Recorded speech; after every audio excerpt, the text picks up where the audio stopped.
जय हिंद। आज हम देखेंगे सोलर सिस्टम के बारे में, यानी सौरमंडल के बारे में पूरे हम लोग आज डिटेल में समझेंगे। पहले हम लोग समझते हैं कि सौरमंडल में कितने ग्रह हमारा सौरमंडल में हमारा है, जो 8 ग्रह है। एक था हमारा 9 ग्रह था प्लूटो। प्लूटो को मान्यता क्या कर दिया गया, हमारा खत्म कर दिया गया है, ठीक ना। वह एक तारा के रूप में हम लोग के जाना जाता है अब। लेकिन अब हम लोग के ग्रह बचा है कितने, 7 ग्रह, 8 ग्रह है। 8 ग्रहों के बारे में सबसे पहले हम लोग समझेंगे। यह जो हमारा सूर्य के, यह हमारा क्या, हमारा सूर्य है। क्या हमारा सूर्य है। सूर्य से निकटतम जो ग्रह है कौन सा, हमारा बुध है। सूर्य के बाद कौन सी ग्रह हमारा निकटतम ग्रह, बुध है। बुध के फिर दूसरा ग्रह पे कौन आता है, हमारा शुक्र आता है। पृथ्वी के जो सूर्य से तीसरा स्थान पर आता है। सूर्य से कितने दूरी पर हमारा कैमा स्थान पर आता है, तीसरा ग्रह पर। फिर मंगल एक ग्रह हमारे कैमा स्थान पर, चौथा ग्रह पर है। हमारा बृहस्पति कैमा स्थान पर है, 5वां स्थान पर है। हमारा शुक्र शनि कैमा स्थान पर है, 6ठा स्थान पर है। अरुण हमारे कैमा स्थान पर, 7वां स्थान पर। वरुण हमारे कितने स्थान पर, 8वां स्थान पर। तो हमारे इस प्रकार से ग्रहों की क्या हमारा संख्या है। ये 8 ग्रह है हमारा।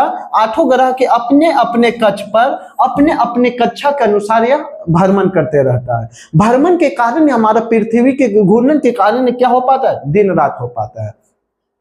सभी का स्थिति एक अलग अलग है, एक दूसरे के आकार में सभी का एक आकार बना हुआ है। एक आकार जो होता है गुरुत्वाकर्षण बल के कारण से, गुरुत्वीय बल के कारण से एक दूसरे अपने अपने कक्ष में घूरते रहता है। और सूर्य को, हमारा सूर्य से क्या निकलता है, उष्मा निकलते रहता है। सूर्य के पास में जो है हमारा हाइड्रोजन है। हाइड्रोजन की मात्रा सूर्य के पास में दिखेगा, सूर्य के पास में हाइड्रोजन है। यानी हाइड्रोजन कितना हमारा सूर्य के पास में, जो 71% है हमारा। हाइड्रोजन कितना परसेंट है हमारा, 71% है हमारा सूर्य के पास में। और हमारा कौन सा, हमारा हीलियम है। हीलियम कितना परसेंट है हमारा, हीलियम He, हीलियम कितना परसेंट है, 26.5% है। और फिर अदर गैस है हमारा, क्या हमारा अदर गैस कितना हमारा 2.5% है। इतना परसेंट हमारा सूर्य के पास में क्या हमारा गैस है हमारा, जिसमें हाइड्रोजन को मिलने से, दो हाइड्रोजन प्लस हाइड्रोजन मिलता है तो बना देता है हमारा 2H4 हाइड्रोजन He बना देता है। दो हाइड्रोजन को मिलाते हैं, 2 हाइड्रोजन को मिलता है हमारा तो क्या बना देता है, हमारा हीलियम बना देता है। अब हीलियम के साथ में और क्या निकलता है, हमारा ऊर्जा निकलता है। क्या निकलता है,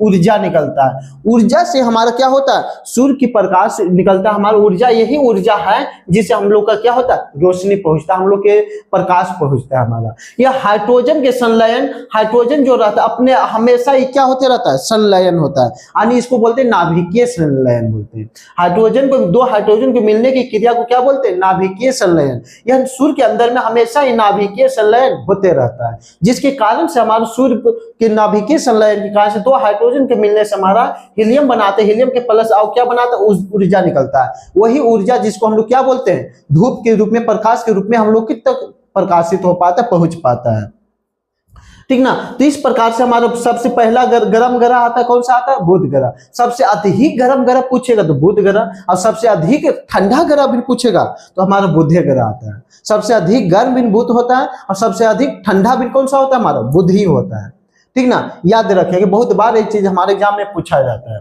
ठीक ना। उसी प्रकार से बोलेगा तो हमारा पृथ्वी, इसके हमारा ग्रह है जो शुक्र है हमारा, कौन सा, जो शुक्र ग्रह है, बुध है। बुध और शुक्र के बाद में कोई उपग्रह नहीं हमारा। बुध और शुक्र के बाद पास में कोई उपग्रह नहीं हमारा। जबकि हमारा पृथ्वी के पास में एक उपग्रह है जिसको बोलते हैं चंद्रमा। हमारा पृथ्वी के पास में कितने उपग्रह, हमारा एक उपग्रह है जिसका क्या नाम है, हमारा चंद्रमा है। आपको पूछा जाता है, चंद्रमा है जो पृथ्वी के क्या हमारा एक उपग्रह है।